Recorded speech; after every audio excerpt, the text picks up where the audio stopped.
Hello everyone, मैं हूं सुजीत शुक्ला। स्वागत करता हूं आप सबका आपके अपने channel UPSC insights by Sujeet में। अगर आपने चैनल को अभी तक सब्सक्राइब नहीं किया तो प्लीज चैनल को सब्सक्राइब कीजिए। अगर आपको रिजल्ट लगते हैं तो प्लीज इन्हें शेयर कीजिएगा। आपका चैनल को सब्सक्राइब करना हमें मोटिवेट करता है कि हम इसी तरीके से आपके लिए क्वालिटी कंटेंट लाते रहे। बिना टाइम वेस्ट करे हम कंटिन्यू करते हैं हमारा वेक्टर डिफरेंशिएशन। वेक्टर डिफरेंशिएशन के अंदर हम वेलोसिटी एंड एक्सेलरेशन के टाइप के क्वेश्चन सॉल्व कर रहे थे। अब हमें देखना है अलग क्वेश्चन जिसमें आपको वेलोसिटी और एक्सेलरेशन निकालना रहेगा किसी दिए हुए वेक्टर के अलोंग। तो चलिए बिना टाइम वेस्ट करे देखते हैं हमारा क्वेश्चन क्या दिया हुआ है। A particle moves along the curve x equals to t square plus 1, y equals to t square, z equals to 2t plus 5, where t is the time. Find the components of its velocity and acceleration at t equals to 1 in the direction I plus j plus 3k। अब आपको क्या करना है, आपको velocity और acceleration की value के निकालना है। किसके अलोंग? इस डायरेक्शन के अलोंग। तो याद रखिएगा जब भी इस टाइप का क्वेश्चन आए आपका पहला काम रहेगा आप वेलोसिटी की वैल्यू निकालेंगे, एक्सेलरेशन की वैल्यू निकालेंगे। और जब भी आपको कंपोनेंट चाहिए रहेगा कोई भी डायरेक्शन में, अगर मैं इसको ले लू वेक्टर n, जैसे n दिया हुआ है i plus J plus 3k, तो मैं क्या करूंगा इस डायरेक्शन में फाइंड करूंगा यूनिट वेक्टर। क्या निकालना पड़ेगा हमेशा उस डायरेक्शन में? Unit vector. फिर उस यूनिट वेक्टर को डॉट कर दीजिएगा। जैसे मैंने यूनिट वेक्टर निकाल लिया एन कैप, तो अगर मैं v को डॉट कर दूंगा एन कैप के साथ तो मेरे को वेलोसिटी का कंपोनेंट मिल जाएगा। किसके डायरेक्शन में? n के डायरेक्शन में।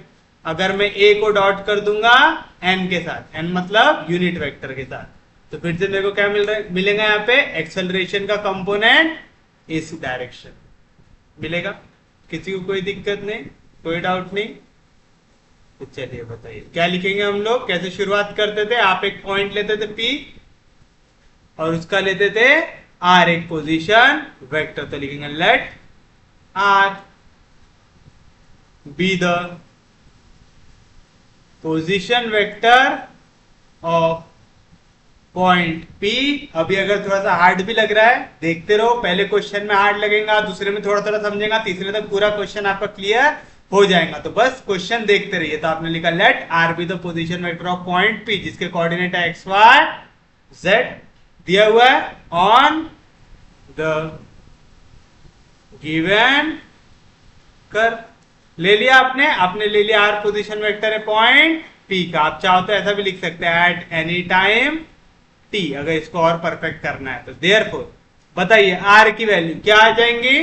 एक्स कोऑर्डिनेट के साथ आता है y प्लस y कोऑर्डिनेट के साथ आता है j प्लस z कोऑर्डिनेट के साथ आता है k। x की क्या वैल्यू है? t स्क्वायर प्लस 1 इंटू आई। y की क्या वैल्यू है? t square into j plus z की क्या वैल्यू है? 2t plus 5 into k। आ गया, कोई दिक्कत नहीं। सबसे पहले मुझे क्या चाहिए यहाँ पे? मुझे चाहिए वेलोसिटी डिनोटेड बाय v। क्या रहती है इसकी वैल्यू? dr बाय dt, यानी d upon dt of r। r की वैल्यू क्या है? t स्क्वायर प्लस 1 इंटू आई प्लस टी स्क्वायर इंटू जे प्लस 2t प्लस 5 इंटू के। आएगा ऐसा? आई जे पे कुछ भी आप एहसान करेंगे क्या? नहीं। आई जे के को उनके हाल पे छोड़ दो, उनको एज ए कांस्टेंट ट्रीट कर दो। तो चलिए बताइए टी स्क्वायर का डेरिवेटिव 2t, 1 का डेरिवेटिव 0, आई कांस्टेंट है डेरिवेटिव के बाहर, टी स्क्वायर का डेरिवेटिव 2t, जे कांस्टेंट है डेरिवेटिव के बाहर, 2t प्लस 5 का डेरिवेटिव 2, के कांस्टेंट है डेरिवेटिव के बाहर। तो ये हो गया हमारे पास वेलोसिटी की वैल्यू। सिमिलरली आप क्या निकालेंगे, एक्सेलरेशन। तो एक्सेलरेशन कैसे डिनोट करते, ए से डिनोट करते। ए क्या रहता है यहाँ पे आपके पास, dv बाई dt, यानी rate of change of velocity, यानी d upon dt of velocity. क्या है velocity, 2ti plus 2tj plus 2k। वैसे भी आई जे के क्या देता है हमें, डायरेक्शन देते हैं। चलिए बताइए, आई कांस्टेंट है डेरिवेटिव के बाहर, 2t का डेरिवेटिव 2 प्लस जे कांस्टेंट है डेरिवेटिव के बाहर, 2t का डेरिवेटिव 2 प्लस के कांस्टेंट है डेरिवेटिव के बाहर, 0 का डेरिवेटिव 0, आ गया 0 टाइम्स आ गया। अब आपके पास वेलोसिटी आ गया, आपके पास एक्सेलरेशन आ गया। हमें वेलोसिटी और एक्सेलरेशन की वैल्यू कब चाहिए, एट t इक्वल्स टू 1। तो आप लिखेंगे at t equals to 1। Velocity कितना आ जाएगा, आपको चाहिए वेलोसिटी की value at t equals to 1। तो इक्वेशन में जहां जहां पे t दिख रहा है वहां पे आपको क्या सब्स्टिट्यूट करना पड़ेगा, 1 सब्स्टिट्यूट करना पड़ेगा।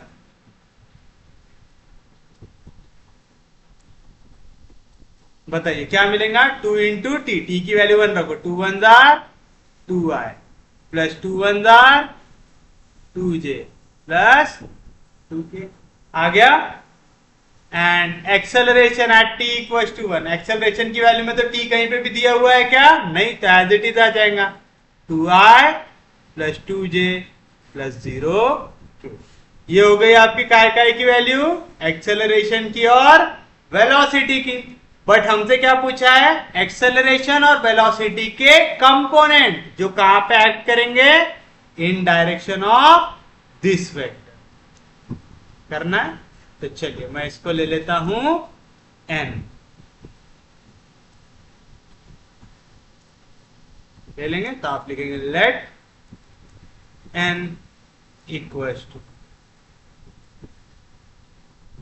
आ गया। अब इसके अलावा आपको क्या निकालना पड़ेगा, यूनिट वेक्टर। तो आप लिखेंगे therefore the unit vector along the given direction n। कैसे डिनोट करेंगे हम उसको, n कैप से। क्या आएंगी वैल्यू, n को डिवाइड कर दो उसके मैग्नीट्यूड से। करते, n की वैल्यू क्या है, i plus j plus 3k। इसको डिवाइड कर दीजिए इसके मैग्नीट्यूड से। मैग्नीट्यूड कैसे निकालते हैं, स्क्वायर रूट ऑफ x का स्क्वायर। x की जगह क्या वैल्यू है 1, तो 1 का स्क्वायर 1 प्लस y का स्क्वायर 1 का स्क्वायर 1 प्लस z का स्क्वायर 3 का स्क्वायर 9 आ गया। तो कितना आएगा यहाँ पे, 1 प्लस 1 2, 2 प्लस 9 11। तो आएगा 1 upon under root of 11 times i plus j plus 3। तो ये आ गया हमारा यूनिट वेक्टर, किसके डायरेक्शन में,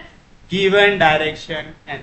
तो बस अब तो आसान हो गया क्वेश्चन। अब आपको क्या निकालना है, therefore component of velocity along given direction.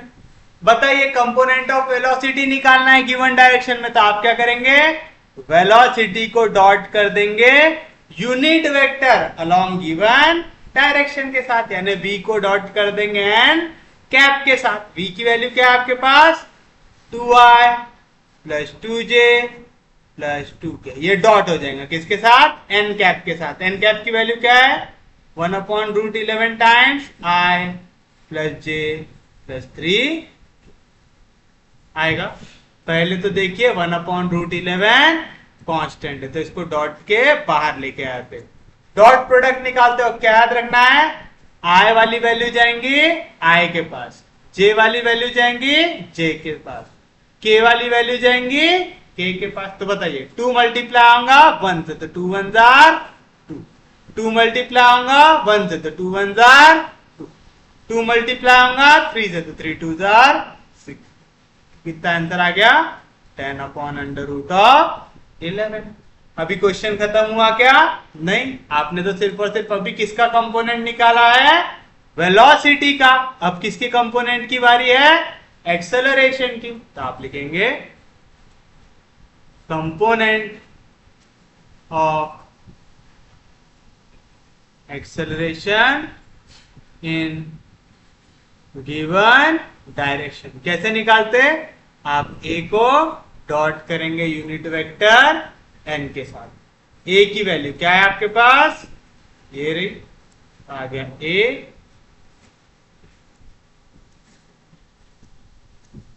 Dot होगा किसके साथ? यूनिट वेक्टर एन के साथ। ये हमारा यूनिट वेक्टर है।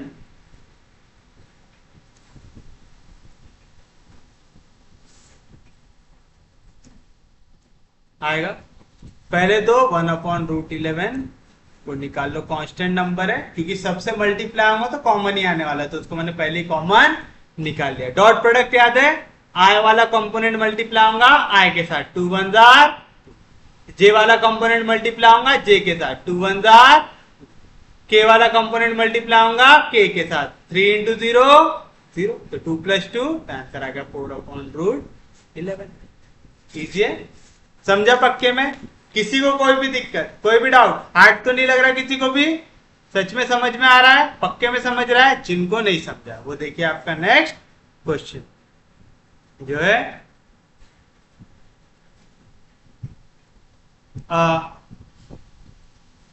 Particle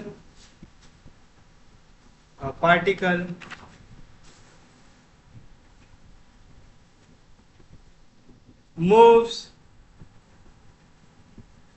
along the curve x equals to 2t square, y equals to t square minus 4t, z equals to 3t minus 5. Find the components of its velocity and acceleration at t equals to 1 in the direction I minus 3j plus 2k। फिर से आपको same type का question दिया हुआ है। अब आप बताइए फर्स्ट स्टेप क्या रहेंगे आपकी? सबसे पहले आप एक पॉइंट लेंगे और उसके पोजीशन वेक्टर को करेंगे डिफाइन। तो आप लिखेंगे लेट आर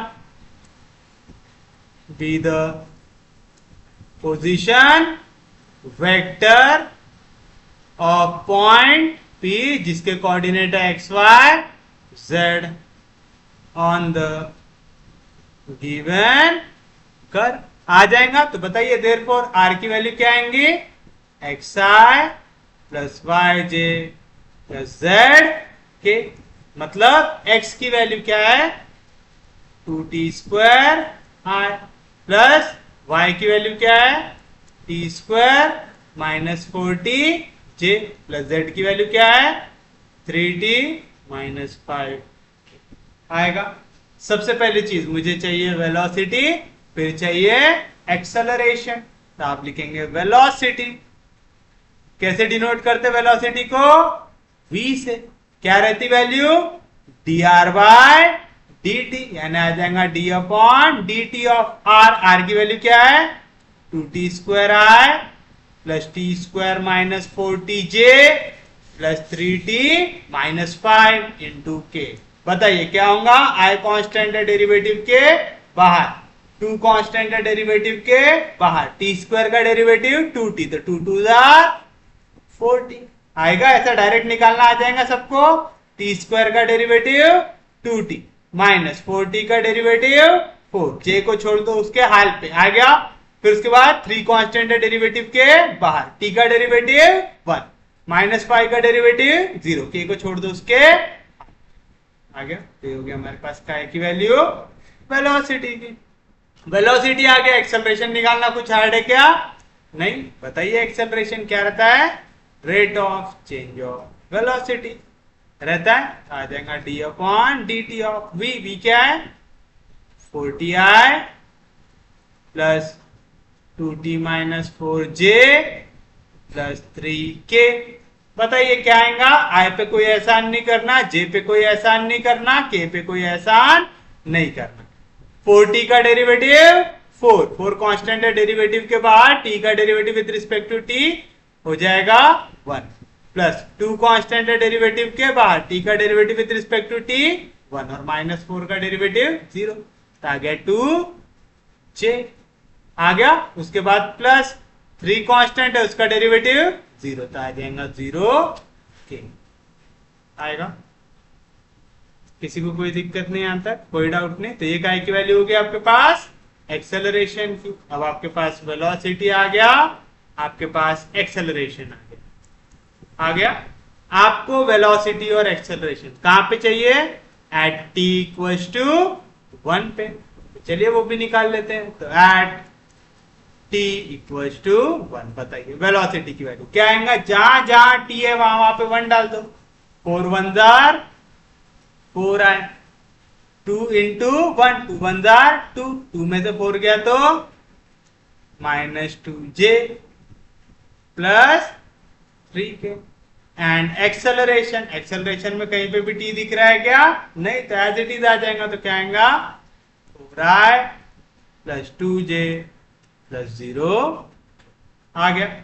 वेलोसिटी आ गया, एक्सेलरेशन। बट आपको वेलोसिटी और एक्सेलरेशन किसके अलोंग निकालना था? गिवन डायरेक्शन के अलोंग। तो मैं उसको डिनोट कर देता हूं n से। तो मैं n से डिनोट कर दूंगा इस वेक्टर को जिसके अलोंग मेरे को वैल्यूज चाहिए। किसकी? एक्सेलरेशन की भी और वेलोसिटी की भी चाहिए। तो इसको मैंने डिनोट कर दिया n से। तो आप सबसे पहले क्या निकालेंगे?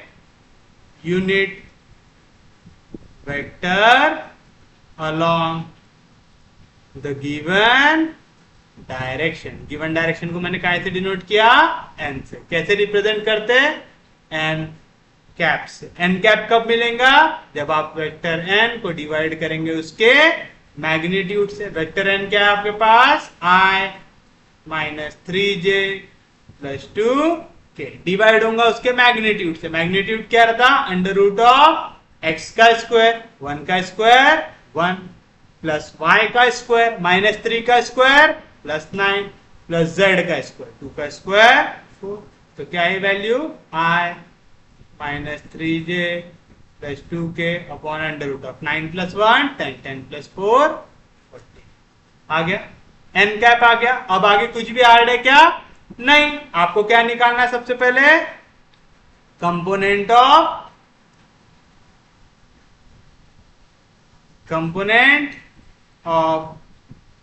Velocity along the given direction.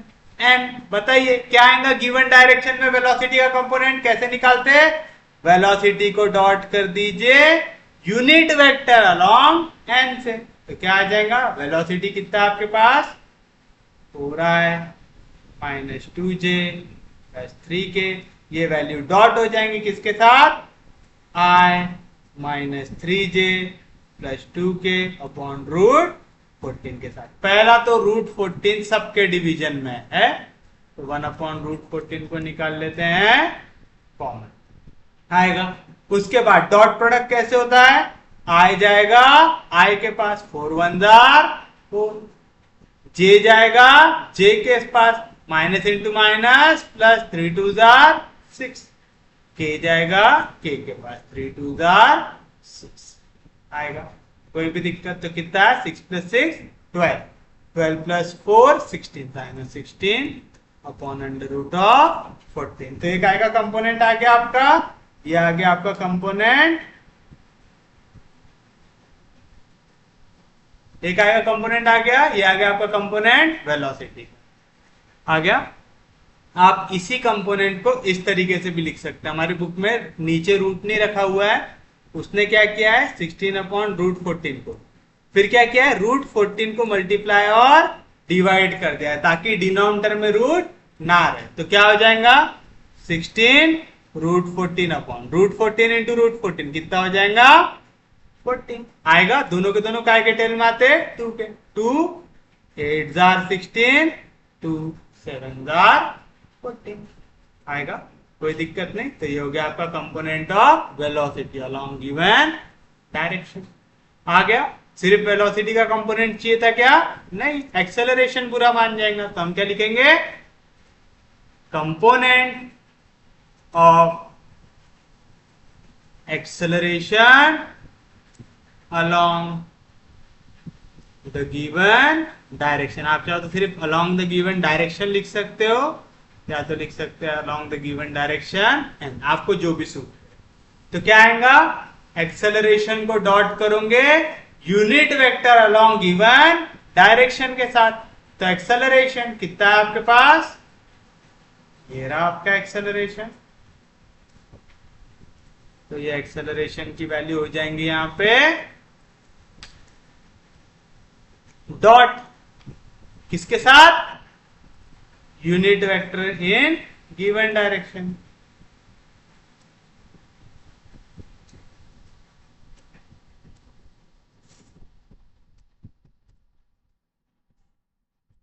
पहले तो 1/√14 कांस्टेंट है, इसको निकाल लो बाहर, है ना, क्योंकि सबके डिवीजन में है तो ये सब पे मल्टीप्लाई हो तो बाहर ही निकाल लो। आ जाएगा आई के पास 4 1 जार 4, जे जाएगा जे के पास 2 इंटू -3 कितना हो जाएगा -6 प्लस के जाएगा के पास 2 इंटू 0 हो जाएगा 0। तो बताइए क्या आएंगी वैल्यूज, 4 में से 6 गया तो आएगा -2/√14। फिर से हम सेम चीज कर सकते हैं, अगर डिवीजन में रूट नहीं चाहिए तो multiply by √14 and divide by √14। तो क्या बचेगा -2√14 अपॉन √14 इंटू √14 कितना हो जाएगा 14। दोनों के दोनों 2 के टेबल में आते हैं -√14 अपॉन 2 7 14 आएगा। कोई भी दिक्कत कोई भी डाउट दे रहेंगे आपके लिए आपका फाइनल आंसर। किसी को कोई दिक्कत नहीं, फाइनल आंसर आपको लिखते जाना है, ठीक है। आप फाइनल आंसर लिखेंगे the component of acceleration at t = 1 in given direction is -√14 upon 7 and component of velocity at t = 1 along the given direction is, क्या था हमारा आंसर 8√14/7 आएगा। किसी को कोई दिक्कत नहीं, कोई डाउट नहीं। इस टाइप का एक और क्वेश्चन देख लेते हैं। उम्मीद है समझ में आ रहा होगा, हार्ड नहीं लग रहा किसी को भी।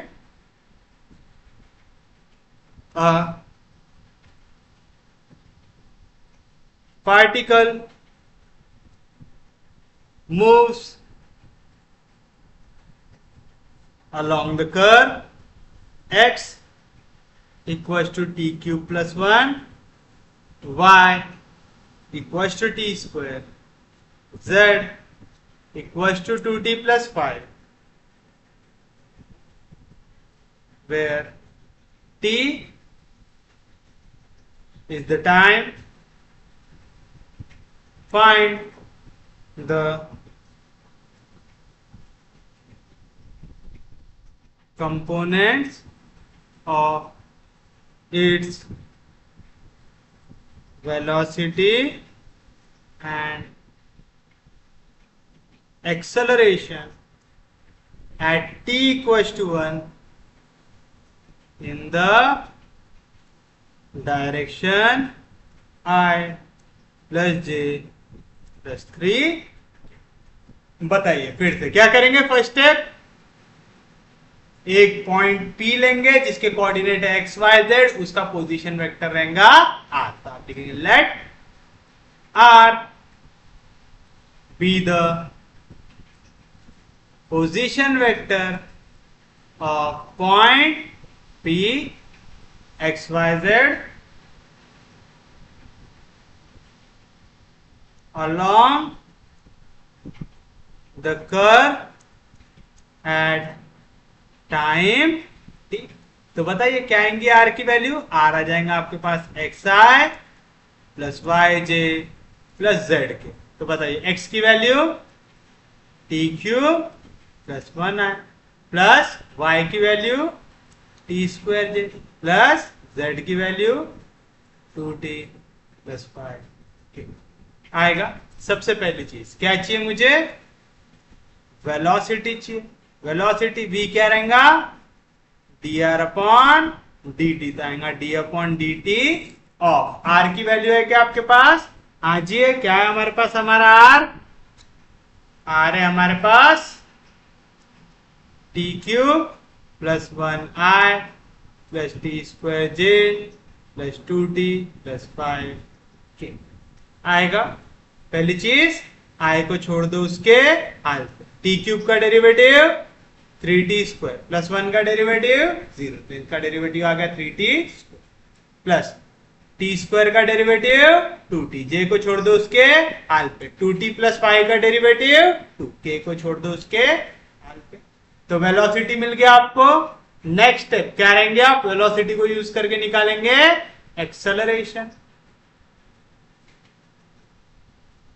ए क्या रहता है, dv बाय dt, तो आएगा d upon dt of v, velocity क्या है 3t square i plus 2t j plus 2 के। बताइए क्या आएगा, 3 कांस्टेंट है डेरिवेटिव के बाद, t स्क्वायर का डेरिवेटिव 2t, तो 3 2 60, i को छोड़ दो उसके हाल पे, प्लस 2 कांस्टेंट है डेरिवेटिव के बाहर, t का derivative with respect to t 1 हो जाएगा, और j को छोड़ दो उसके हाल पे, प्लस 2 कांस्टेंट है उसका डेरिवेटिव 0, k को छोड़ दो उसके हाल पे। तो आपके पास एक्सेलरेशन है, आपके पास वेलोसिटी है।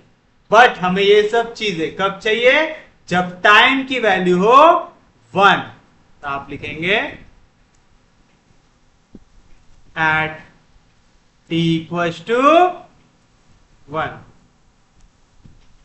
बताइए क्या आएंगे वेलोसिटी की वैल्यू, 3 इंटू 1 का स्क्वायर हो जाएगा 1, तो 3 1 3 आई प्लस 2 1 2j प्लस 2 के, और एक्सेलरेशन की वैल्यू क्या आएंगे, 6 1 6 आई प्लस 2j प्लस 0 आ गया।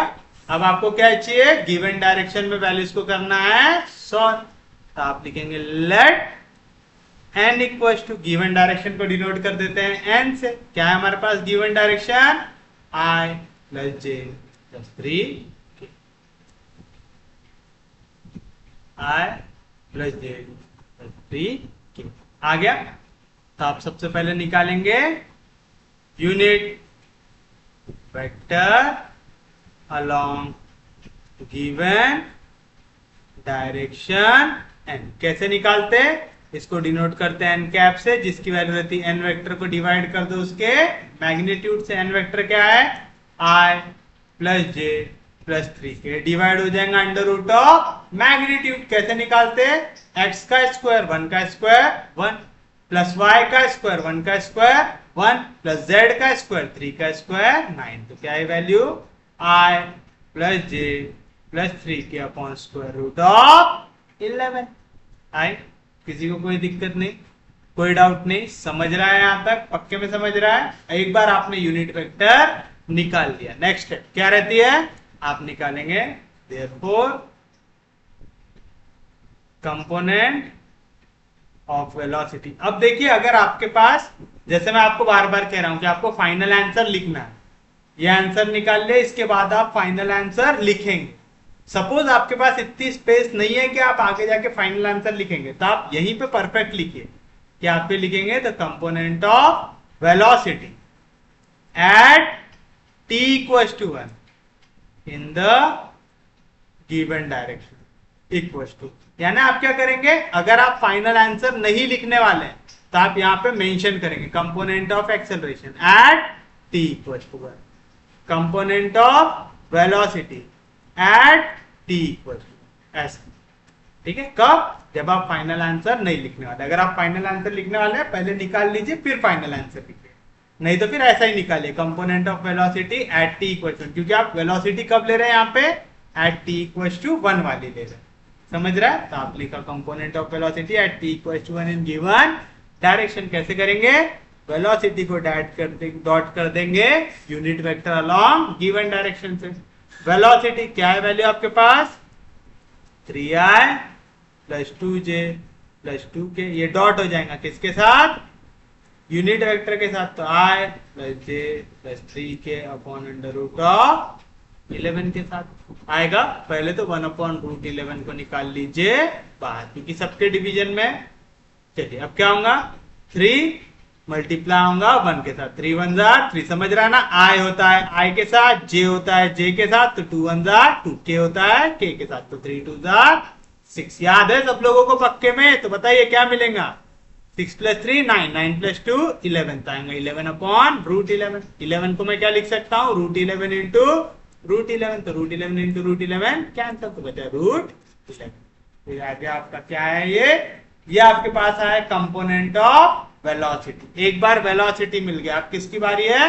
एक्सेलरेशन की। अब आप निकालेंगे कंपोनेंट। अब मैं इस हिसाब से लिख रहा हूं कि मैं फाइनल आंसर नहीं लिखना, तो मैं क्या लिखूंगा? Component of acceleration at t equals to 1 in given direction। क्या आएगा? a डॉट एन कैप, यानी जिसके भी डायरेक्शन में निकालना है आपको यूनिट वेक्टर लेना पड़ता है उसके अलावा। बताइए a क्या है आपके पास? ये रहा हमारा a, आ गया a डॉट यूनिट वेक्टर।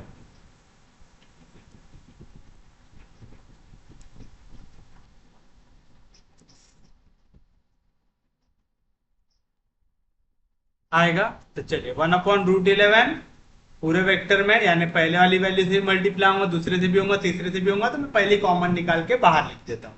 अब बताइए 6 जाएगा 1 के पास, क्योंकि i मल्टीप्लाई होता है i से। 6 1 6, j मल्टीप्लाई होगा j के साथ, 2 1 k मल्टीप्लाई होगा k के साथ, 3 0 0, तो 6 प्लस 2 आएगा 8 अपॉन अंडर रूट ऑफ 11। तो ये हो गया मेरा component of acceleration at t equals to 1। अगर मैं यहाँ पे रूट 11 से मल्टीप्लाई और डिवाइड करता तो ऊपर कोई 11 में टेबल आने वाला है क्या? नहीं। मैं काट सकता था क्या वैल्यू? नहीं। तो यहाँ पे मल्टीप्लाई नहीं किया। पिछले क्वेश्चन में आप देख रहे हैं यहाँ पे हमारे पास जो वैल्यू बनी थी, क्या बनी थी? ऊपर था 2, नीचे था अंडर रूट के अंदर 14। अगर ये रूट के बिना होता तो 2 और 14 में काट सकता था। सेम चीज यहाँ पे देखिए, जो हमारी वेलोसिटी की वैल्यू आई थी, ये आई थी 16 अपॉन रूट 14। अगर ये रूट के अंदर 14 नहीं होता तो मैं 16 और 14 को काट सकता था, करके मैंने इसको रूट के बाहर लेके आया। समझ में आ रहा है? तो अगर आपको कभी भी रूट के अंदर और रूट के बाहर वाली वैल्यू कटती हुई दिखे तो ही रूट के बाहर निकालना, नहीं तो आप ऐसा आंसर लिख के भी आंसर को खत्म कर सकते। तो ये रहेगा आपके लिए आपका फाइनल आंसर। उम्मीद है समझाऊंगा। किसी को कोई दिक्कत नहीं, कोई डाउट नहीं। अब देखते हैं हम एक थोड़ा अलग टाइप का क्वेश्चन, जो है the acceleration of a particle at time t is given by a equals to 18 cos 3ti minus 8 sin 2tj plus 60k if the velocity v and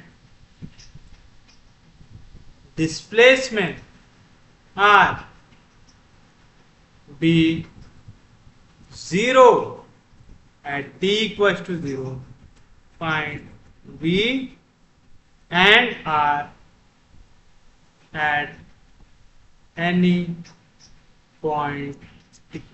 अब देखिए क्या कह रहा है, आपको एक्सेलरेशन दिया हुआ है और कह रहा है अगर आप वेलोसिटी और डिस्प्लेसमेंट की वैल्यू देखे, जीरो आती है कब, जब आप टाइम को लेते हैं zero.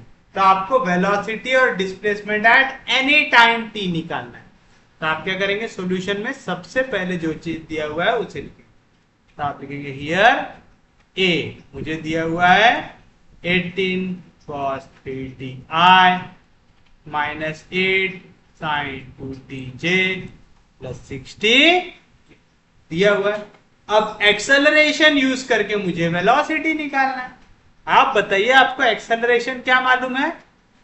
We know that acceleration होता है rate of change of velocity होता है। तो मैं जहां पे ए है उसके जगह क्या लिख सकता हूं, rate of change of velocity. इसकी वैल्यू क्या आ जाएंगी, 18 cos 3ti minus 8 sin 2tj plus 60 आएगा। कोई दिक्कत नहीं, कोई डाउट नहीं। यहां पे dt डिवीजन में उधर जाएगा तो मल्टीप्लीकेशन में, तो मुझे मिलेगा dv is equal to 18 cos 3ti minus 8 sin 2tj plus 60 के इंटू dt। अब तो आपको समझ में आ गया होगा वेलोसिटी कैसे मिलेंगी। हम इन्हें कर देंगे integrate, we get integration derivative cancel, तो आ जाएगा v इक्वल टू 18 कांस्टेंट है इंटीग्रेशन के बाहर। अब एक चीज बताइए, साइन का डेरिवेटिव कॉस, तो कॉस का इंटीग्रेशन साइन, तो आ गया साइन। लेकिन t की जगह क्या आया, 3t। अगर आप डेरिवेटिव लगाते तो जो भी कांस्टेंट रहा उससे मल्टीप्लाई करते, तो जब इंटीग्रेशन लगाएंगे जो भी कांस्टेंट रहेंगे उससे क्या कर देंगे, डिवाइड कर देंगे। फिर उसके बाद क्या था, आई। याद रखिएगा इंटीग्रेशन लगाओ चाहे डेरिवेटिव लगाओ, आई जे के इन्हें छेड़ना नहीं है, इनको इनके हाल पे छोड़ दो। फिर क्या आएगा, -8 जैसा था वैसा। साइन का इंटीग्रेशन चाहिए, कॉस का डेरिवेटिव माइनस साइन, तो साइन का इंटीग्रेशन माइनस कॉस। टी के जगह क्या आया, 2t। डेरिवेटिव होता तो 2 से मल्टीप्लाई करते, इंटीग्रेशन है तो 2 से डिवाइड कर देंगे और j को छोड़ देंगे उसके हाल, प्लस 6 कांस्टेंट है इंटीग्रेशन के बाद। t का इंटीग्रेशन, x का इंटीग्रेशन क्या रहता, x to the power n का x to the power n plus 1 upon n plus 1 रहता। तो t का इंटीग्रेशन क्या आएगा, t का पावर 1 प्लस 1 अपॉन 1 प्लस 1 आएगा t स्क्वायर बाय। क्योंकि आप यहाँ पे इंटीग्रेशन लगा रहे हैं, आपको क्या ऐड करना पड़ेगा, एक कांस्टेंट ऐड करना पड़ेगा। समझा ना, लास्ट वाले में t का इंटीग्रेशन t स्क्वायर बाय, याद है ना, x to the power n का इंटीग्रेशन होता है x to the power n plus 1 upon n plus 1, n की जगह वैल्यू है यहाँ पे 1। तो ये लिखा आपने, आपको बताना पड़ेगा C1 क्या है, तो आप लिखेंगे where C1 is constant of integration. तो देयरफॉर v की वैल्यू क्या आ गई, 3 6 आर 18 आएगा 6 sin 3t i minus into minus plus 2 4 आर 8 आ जाएगा 4 cos 2t 2 3 आर 6 आ जाएगा plus 3t square plus c। Equation number 1। आपको तो वेलोसिटी मिली, लेकिन यहाँ पे प्रॉब्लम क्या है, कांस्टेंट वैल्यू आ रही है। हमें तो एट एनी पॉइंट चाहिए था, यानी बिना कांस्टेंट के चाहिए था सिर्फ। अच्छा हम यहाँ पे के खा गए क्या, यहाँ पे के नहीं लिखा क्या, याद रखिएगा आई जे के इनमें से आपने कुछ भी खाया तो इन्विजिलेटर ने आपका मार्क भी खाया। तो प्लीज थोड़ा सा गौर फरमाइएगा, आई जे के को आइएगा नहीं। आ गया यहां तक, कोई दिक्कत नहीं, कोई डाउट नहीं। अब देखिए हम यूज करेंगे गिवन कंडीशन। क्या कह रहा है, वेलोसिटी की वैल्यू आएंगी 0 कब, t इक्वल टू 1 पे। तो आप लिखेंगे हियर वेलोसिटी की वैल्यू आएंगी 0 कब, एट t इक्वल टू 0 था कि t इक्वल टू 1 था, t इक्वल टू 0। तो t इक्वल टू 0 पे v कितना आ रहा है, 0। तो बताओ इक्वेशन 1 क्या हो जाएगा, वेलोसिटी के जगह आ गया 0 कब, जब 6 साइन टी की जगह मैंने क्या डाला 0, तो sine 3 into 0 0 plus 4 cos 2 into 0 0 j plus 3 t की जगह डालना है 0, आ जाएगा 0 इंटू आ जाएगा प्लस C1 आ जाएगा। मतलब क्या मिला आपको 0 इक्वल टू साइन 0 0, तो आ गया 0 है, प्लस 4 cos 0 होता है 1, तो आ जाएगा 4j प्लस 0 के प्लस C1। तो बताओ यहाँ से C1 की वैल्यू क्या आएंगी, 0 आए 0 के से कोई फर्क पड़ रहा है क्या, नहीं, तो यहाँ पे प्लस 4j उधर गया तो माइनस 4j। तो C1 की वैल्यू क्या है आपके पास माइनस 4j आएगा। तो आप लिखेंगे from equation 1 and 2, from equation 1 and 2 बताइए v क्या हो जाएगा आपके पास, v हो गया 6 sine 3ti plus 4 cos 2tj plus 3t square के प्लस C1 की वैल्यू क्या है माइनस 4j। आई जे के को एक साथ लिख लीजिए तो क्या आ जाएगा, v आ गया आपके पास 6 साइन 3t आ गया प्लस j में अब दो वैल्यू है, पहली 4 cos 2tj और दूसरी माइनस 4, तो आ गया 4 cos 2t minus 4j plus 3t square आ गया। तो ये हो गया आपके पास आपकी वेलोसिटी की वैल्यू।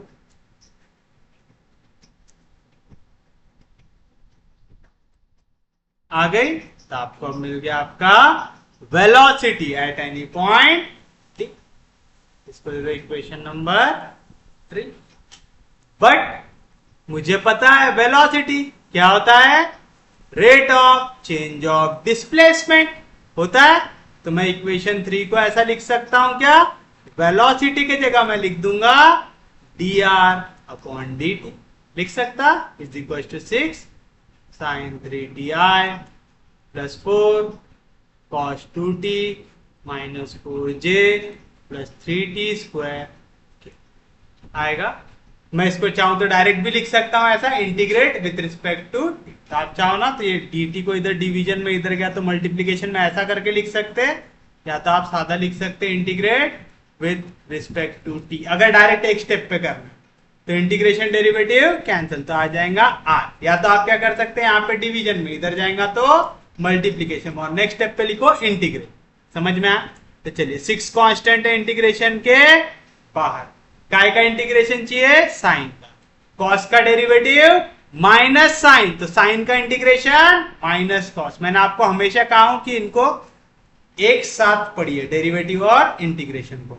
डेरिवेटिव में 3 से मल्टीप्लाई करते तो इंटीग्रेशन में 3 से डिवाइड कर देंगे, आएगा प्लस सेम चीज। 4 कांस्टेंट है डेरिवेटिव इंटीग्रेशन के बाहर, कॉस का इंटीग्रेशन चाहिए तो बताइए साइन का डेरिवेटिव कॉस, तो कॉस का इंटीग्रेशन साइन आ गया साइन 2t, t की जगह है 2t।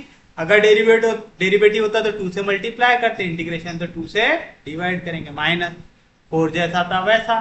4 कांस्टेंट है इंटीग्रेशन के बाद, dt का इंटीग्रेशन t इंटू जी आएगा। समझ में आ रहा है ना, यहाँ पे कुछ भी नहीं है, मतलब क्या है t का पावर 0 है सिर्फ 4 लिखा हुआ है ना -4, तो मैं इसको लिख सकता हूँ -4 इंटू टी का power 0, x to the power n का integration x to the power n plus 1 upon n plus 1, तो यहाँ पे आएगा 0 प्लस 1 यानी t का पावर 1 अपॉन आएगा प्लस 3 टी स्क्वायर का इंटीग्रेशन टी क्यूब बाय आएगा।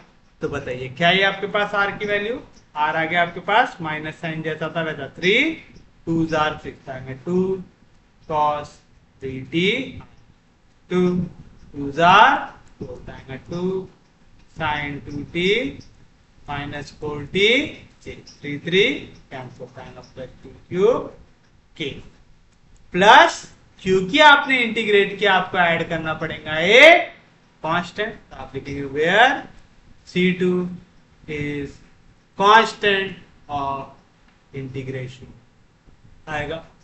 किसी को कोई दिक्कत नहीं, कोई डाउट नहीं, इसको हम देते हैं इक्वेशन नंबर 4।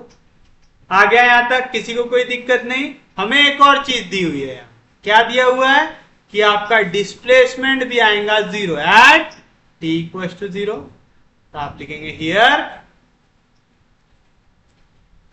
Displacement is 0। कब?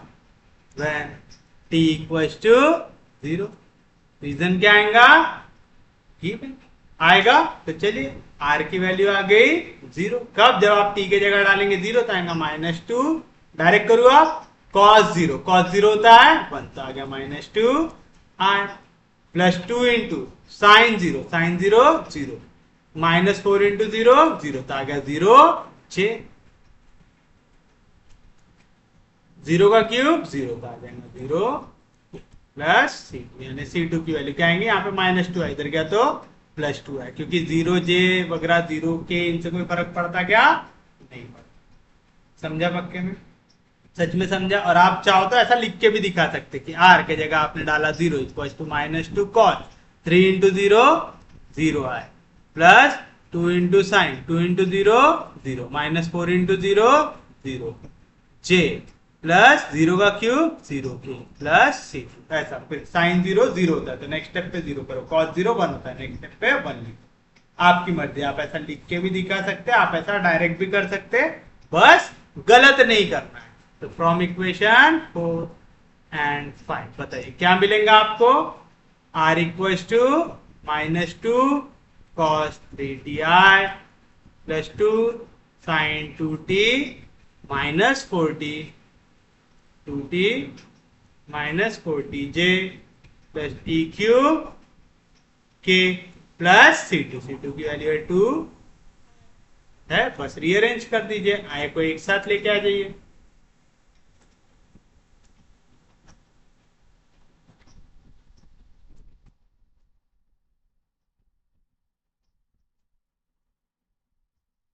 तो बताइए r की वैल्यू क्या आएंगी? यहाँ पे भी आए है, यहाँ पे भी आए, आई को निकाल लेते हैं कॉमन। तो क्या आएगा? -2 cos 3t plus 2 i plus 2 sin 2t minus 4t j plus t cube. तो आप लिखेंगे therefore at any time t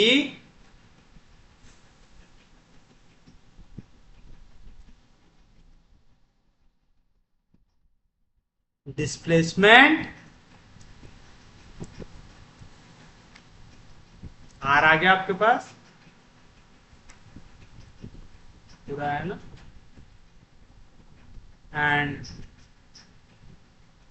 velocity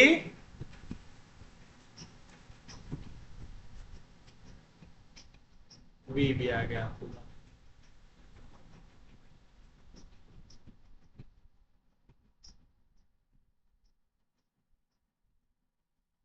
आ गया? तो ये रहेगा आपके लिए आपका फाइनल।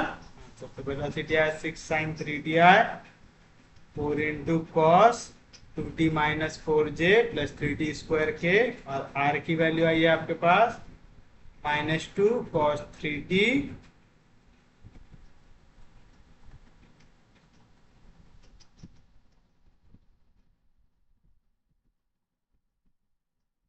इन्होंने यहाँ पे उसको बाहर लेके गए, हमने बिना बाहर लिए लिखा है, -2 cos 3t plus 2 i 2 sin 2t minus 4t j plus t cube के आएगा। तो ये रहेगा आपके लिए आपका फाइनल आंसर। उम्मीद है समझा होगा, किसी को कोई दिक्कत नहीं, कोई डाउट नहीं, यहां तक सबको समझ में आया, पक्के में समझा है?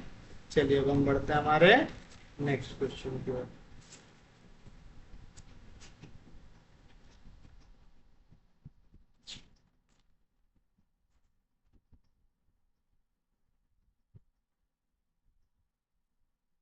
जो है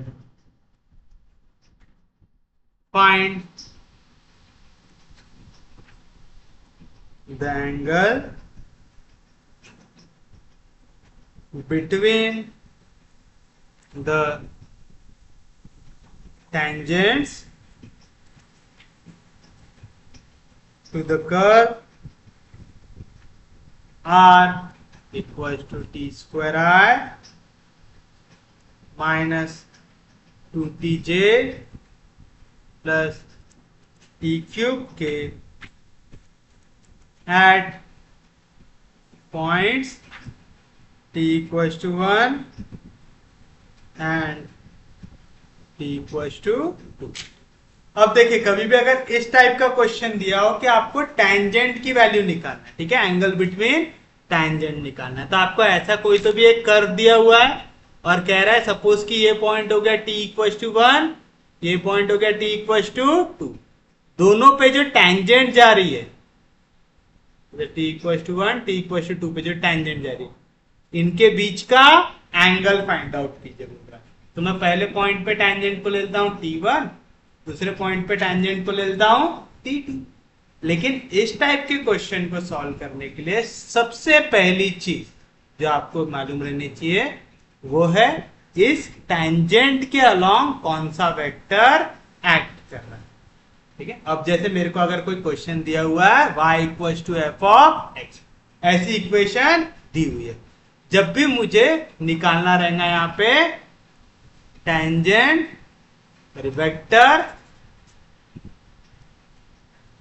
वेक्टर अलोंग टेंजेंट, तो मैं वैल्यू निकालूंगा dy बाय dx, यानी मैं क्या करूंगा, इस इक्वेशन को डिफरेंशिएट करूंगा विद रिस्पेक्ट टू x, तो मिल जाएगा dy by dx equal to f dash of x। समझ रहा है? तो उसी तरीके से यहाँ पे क्या दिया हुआ है, r दिया हुआ है as a function of t, है ना, सबके सब काय में रिप्रेजेंटेड है, t में। तो अगर मुझे निकालना है कोई भी टेंजेंट की वैल्यू, तो सबसे पहले मैं क्या निकालूंगा, वेक्टर अलोंग टेंजेंट, और वो वेक्टर अलोंग टेंजेंट कौन सा मिलेगा मेरे को, dr अपॉन dt, मतलब लेफ्ट हैंड साइड को डिफरेंशिएट करो राइट हैंड साइड के, समझ में आ रहा है? तो जो भी पैरामीटर दिया हुआ है स्केलर वाला, उसके रिस्पेक्ट में जो भी वेक्टर है उसको डिफरेंशिएट, समझ में आ रहा है? तो y equal to f of x दिया हुआ है, तो आपको जब भी टेंजेंट निकालना रहता है तो आपका इक्वल निकालते dy बाय dx की। इवन अगर आपने बाकी क्वेश्चन देखा होगा तो आप लोग जब भी स्लोप ऑफ टेंजेंट निकालते तो आपका इक्वल निकालते dy बाय dx की, समझ में आ रहा है? तो जैसे हम सादे क्वेश्चन में निकालते थे, यहाँ पे निकालते स्लोप ऑफ टेंजेंट, वही अगर वेक्टर के फॉर्म में तो क्या आ जाएगा, वेक्टर अलोंग टेंजेंट। तो समझ में आपको यहाँ पे काय की वैल्यू चाहिए, dr अपॉन dt। क्यों चाहिए, समझ में आ रहा है? क्योंकि dr अपॉन dt हमें वो वेक्टर देगा जो एक्ट करता है अलोंग द टेंजेंट, देगा, कोई दिक्कत नहीं। तो चलिए बताइए सॉल्यूशन में, सबसे पहले आप क्या लिखेंगे, हियर r की वैल्यू क्या है, t square i minus 2tj plus t cube आएगा, कर दीजिए इसको differentiate with respect to t, तो dr अपॉन dt की वैल्यू क्या आ जाएंगी, d upon dt of t square i minus 2tj plus t cube, मतलब dr अपॉन dt क्या मिल जाएगा मुझे, टी स्क्वायर का डेरिवेटिव 2t, i को उसके आल पे छोड़ दो, -2 कांस्टेंट है डेरिवेटिव के बाहर, t का derivative with respect to t 1, j को उसके आल पे छोड़ दो, प्लस टी क्यूब का डेरिवेटिव 3t स्क्वायर, k को उसके आल पे छोड़ दो। ये dr अपॉन dt क्या रिप्रेजेंट करता है, ये रिप्रेजेंट करता है therefore the vector along the tangent, ये हो जाएगा आपका dr अपॉन dt, क्या है value, 2ti minus 2j plus 3t square, ठीक आ गया, कोई दिक्कत नहीं, कोई डाउट नहीं। मैंने दोनों टेंजेंट को नाम दिया हूं, पहली टेंजेंट को t1, दूसरी टेंजेंट को t2, तो आप लिखेंगे let t1 and t2 be the tangents along the curve at point t equals to 1 and t equals to 2 respectively, यानी t equals to 1 पे t1 है, t equals to 2 पे t2 है, समझ में आया, रिस्पेक्टिवली। तो चलिए बताइए t1 टेंजेंट की वैल्यू क्या आएंगे आपके पास, आपको निकालना है वेक्टर अलोंग द टेंजेंट। कैसे निकालेंगे? आपको dr अपॉन dt की वैल्यू ले लेना है बस एट t इक्वल्स टू 1। चलिए सब्स्टिट्यूट कीजिए, 2 1 जार 2i minus 2j plus 3 1 jar 3 plus 3 के आ गया। सिमिलरली T2 निकालेंगे। T2 क्या है? Tangent at t equals to 2, तो उसके अलोंग का वेक्टर क्या आएगा? dr अपॉन dt निकाल लो एट t इक्वल्स टू 2। जहां जहां पे t है उसके जगह 2 डालो, 2 2 जार 4i माइनस 2j, 2 का स्क्वायर 4 4 3 जार 12 आ गया। तो आपके पास पहली टेंजेंट की वैल्यू आ गई, आपके पास दूसरे टेंजेंट की वैल्यू आ गई।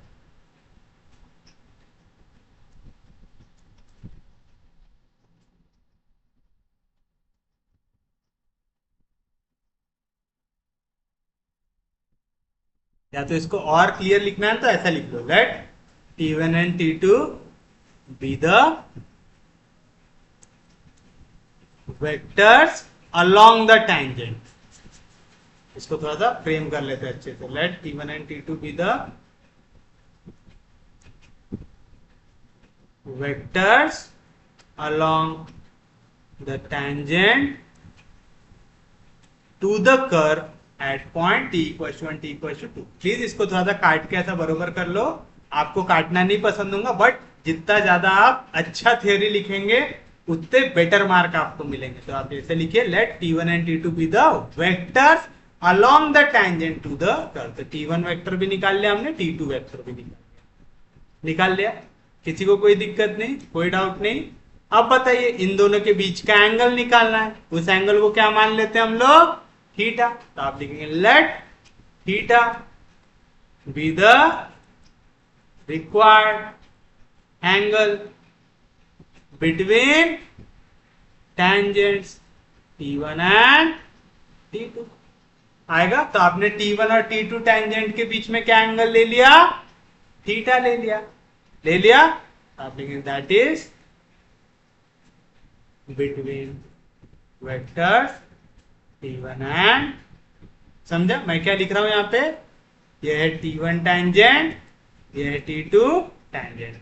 इसके अलोंग के वेक्टर को मैंने पहले वाले को ले लिया हूं T1 वेक्टर, दूसरे वाले को ले लिया हूं T2 वेक्टर। समझ में आ रहा है? कोई भी दिक्कत, कोई भी डाउट? समझा यहां तक? अब बताइए इनके बीच का एंगल निकालना। एंगल कैसे निकालते हैं आप लोग? आपने थीटा एंगल तो ले लिया, अब एंगल कैसे निकालते? आपके पास एक फॉर्मूला है। अगर वेक्टर ए है, वेक्टर बी है, अगर मैं इनका डॉट प्रोडक्ट करूं तो ए डॉट बी क्या आता है? Mod of A into mod of B cos theta आता है। तो आप लिखेंगे ना T1 डॉट T2 क्या आएगा? T1 dot T2 mod of T1 mod of T2 cos theta आएगा। कोई दिक्कत नहीं, समझा पक्के में? ए डॉट बी क्या आता है? Magnitude of A into magnitude of B into cos theta, जहां पे थीटा एंगल होता है T1 और T2 वेक्टर के बीच में होता है। तो चलिए बताइए T1 क्या है? T1 की वैल्यू आपके पास ये रहा आपका T1।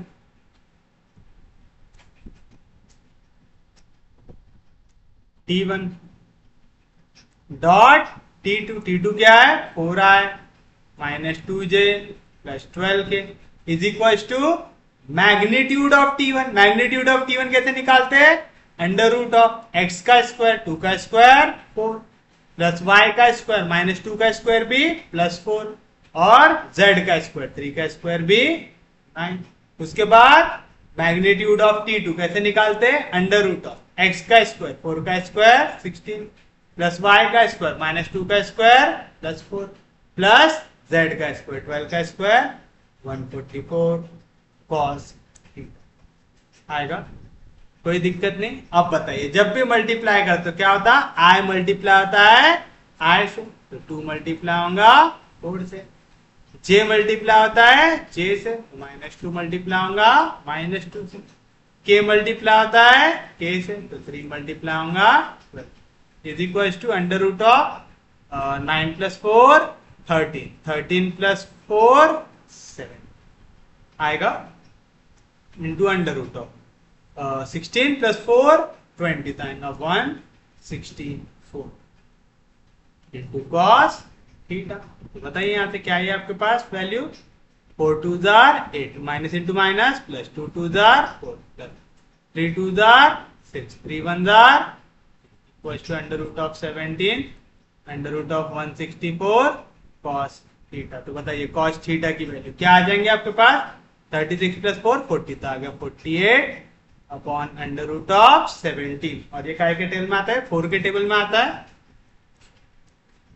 तो 4 4 जार 16 बचेगा 4 4 1 जार आएगा। तो मैं इसको लिख सकता हूं अंडर रूट ऑफ 4 इंटू 41 4 का स्क्वायर है 2 का तो यहां से 2 बाहर निकल जाएगा तो आएगा 2 रूट 41 आएगा।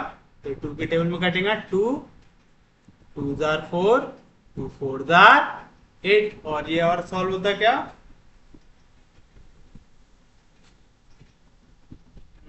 और आगे तो शायद सॉल्व नहीं होगा तो ये आ जाएगा आपके लिए आपको फाइनल आंसर। तो बताइए क्या आएगा यहाँ से थीटा की वैल्यू इधर कॉस उधर गया तो cos inverse of 24 upon under root of 17 into under root of 45 तो ये आना चाहिए आपका फाइनल आंसर। ओके हमारी बुक में तो इतना भी नहीं निकाला हमारी बुक में यही से डायरेक्ट आंसर लिख दिया है हमने लिखा है cos थीटा की वैल्यू है 48 upon under root of 17 under root of 164 तो थीटा की वैल्यू आ जाएंगी cos inverse of 48 upon under root of 17 upon under root of 164। हमारे बुक में काटा पीटी भी किया है क्या उसने नहीं किया डायरेक्ट सॉल्व कर दिया समझा कोई दिक्कत नहीं कोई डाउट नहीं समझ रहा है यहाँ तक। तो उम्मीद है आपको पहले टॉपिक अच्छे से समझ में आ रहे होंगे टॉपिक थोड़े से इंपॉर्टेंट है प्लीज इनको अच्छे से पढ़िएगा। अब हमारा इस टॉपिक से related last question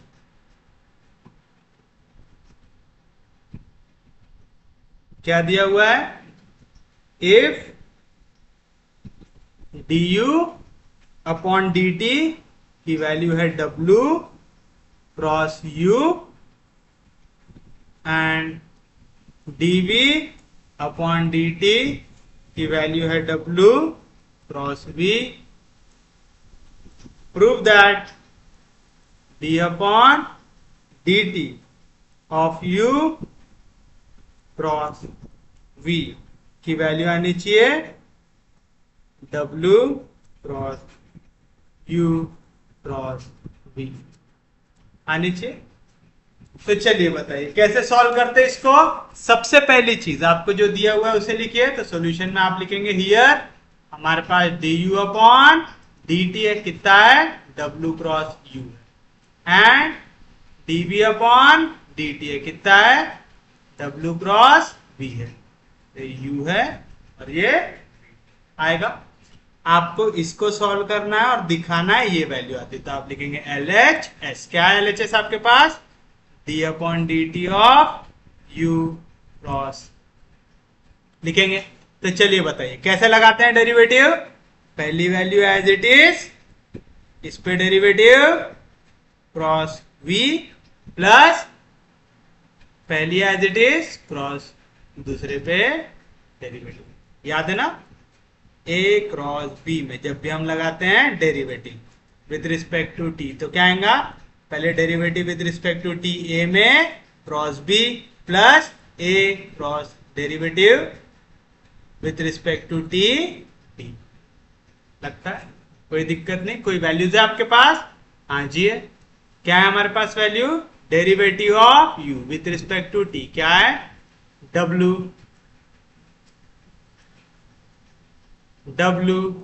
cross u ये वैल्यू क्रॉस होंगी v के साथ plus u cross derivative of v with respect to t क्या दिया हुआ है w क्रॉस दिया हुआ है कोई दिक्कत नहीं कोई डाउट नहीं। अब अगर आप लोगों को याद हो आपने पढ़ा था a cross b cross c क्या आती value first value dot with last value into B minus first value dot with दूसरी वैल्यू इंटू लास्ट। याद है? तो चलिए अब ये पीछे से मल्टीप्लाई रहते होगी फर्स्ट वैल्यू, तो चलो फर्स्ट वैल्यू डॉट होंगी ब्रैकेट की फर्स्ट वैल्यू के साथ आएगा v डॉट w इंटू आएगा first value dot with last value into बीच वाली value minus first value dot with second value into last value. Same logic फिर से first value dot with last value into बीच वाली value minus first value dot with बीच वाली value into last. आएगा? कोई दिक्कत नहीं, कोई डाउट नहीं। इसको हटा दो यहां से, आप बाद में लिख लीजिएगा क्योंकि कंफ्यूजन हो जाएगा नहीं तो आपको। समझा पक्के में? किसी को कोई दिक्कत नहीं, कोई डाउट नहीं? यहां तक समझ में आ रहा है? अब आप देखिए हमें क्या चाहिए इसका आंसर। हमें इसका आंसर चाहिए W क्रॉस। इसको नेक्स्ट पेज पे लेके चलते हैं ताकि आपको अच्छे से समझ में आए।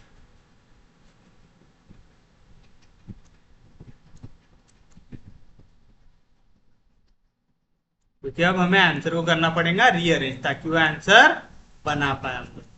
हमें चाहिए क्या answer? W cross U cross. हमें चाहिए W क्रॉस U क्रॉस चाहिए। कैसा आएगा इसका answer? First value dot last value into बीच की value minus first value dot बीच की वैल्यू इंटू लास्ट वैल्यू। ये वैल्यू चाहिए हमको। तो हमें क्या चाहिए? पहला W dot V into U. देखो W dot V into U दिख रहा है क्या? यहाँ पे दिख रहा है क्योंकि हमें पता है डॉट प्रोडक्ट में A डॉट B निकालो चाहे B डॉट A निकालो, दोनों का आंसर क्या आता है? सेम आता है। आता है? याद है ना? A अगर दिया हुआ हमें I plus 2J plus 3K, B दिया हुआ है 3I plus 5J plus 9K, ऐसा दिया हुआ है अज्यूम करके चलो। तो अगर मैं A डॉट B निकालूंगा तो क्या होगा? I मल्टीप्लाई होगा I से 3 1 3 प्लस J मल्टीप्लाई होगा J से 5 2 10 प्लस K मल्टीप्लाई होगा K से 3 9 27। अगर मैं B डॉट A भी निकालूंगा तो B वाले को पहले देखना है। I मल्टीप्लाई होगा I से 3 1 3 J मल्टीप्लाई होगा J से 5 2 ये भी 10 आता है। K मल्टीप्लाई होगा K से 9 3 भी 27। तो आप जब डॉट प्रोडक्ट लेते हैं वैल्यू सेम होती है। तो मैं चाहे इसे V डॉट W लिखूं चाहे W डॉट V लिखूं, कोई फर्क पड़ता क्या? नहीं पड़ता। फिर क्या चाहिए मुझे? माइनस साइन चाहिए। तो यहाँ पे दिख रहा है माइनस साइन दिख रहा है। फिर क्या चाहिए? W डॉट U चाहिए। हमारे पास U डॉट W, मैं इसको लिख देता हूं W dot U into V लिख दिए, कोई दिक्कत नहीं आता। फिर उसके बाद देखिए यहाँ पे क्या है? माइनस। मैं U इंटू V लिखू चाहे V इंटू U लिखू, कोई फर्क पड़ता क्या? नहीं। तो मैंने इसको लिख दिया U dot V into W plus U dot V into W। Reason, since आप डॉट प्रोडक्ट में A डॉट B लिखो चाहे B डॉट A लिखो, दोनों का आंसर हमेशा सेम आता है। तो ये लिखने का फायदा, ये प्लस में ये माइनस में वैल्यू कैंसल, और ये क्या बचा आपके पास? W dot V into U minus W dot U into V। W dot V into U minus W dot U into V। काय की वैल्यू है ये? W cross U cross V, और यही क्या है आपका? RHS। Therefore LHS equals to RHS। तो कभी भी क्या करना, जब भी इस टाइप का वेक्टर का हार्ड वाला क्वेश्चन हो ना, तो RHS को रफ में सॉल्व कर लेना, तो आपको यह अंदाजा रहेगा कि आपको कौन सी वैल्यू बना के लाना है। Hence, ये आ जाएगा आपके लिए आपका आंसर। आ गया? तो this is your final answer. उम्मीद है समझ में आऊंगा। तो इसी के साथ हमारा यहां तक का टॉपिक होता है समाप्त। अब हमें नेक्स्ट लेक्चर में क्या क्या पढ़ना है? नेक्स्ट लेक्चर में हमें कवर करना है ग्रेडियंट डायरेक्शनल डेरिवेटिव। हम लोग मिलेंगे कल वो लेक्चर कवर करने के लिए। तो उम्मीद है आपको लेक्चर समझ में आ रहे होंगे, यूजफुल लग रहे होंगे। अगर आपको लेक्चर समझ में आ रहे, यूजफुल लग रहे, तो प्लीज चैनल को सब्सक्राइब कीजिए, वीडियो को शेयर करते जाइए। सबसे इंपॉर्टेंट चीज, पढ़ते रहिए, रिवाइज करते रहिए। हम लोग मिलेंगे कल, तब तक के लिए take care, have a nice day.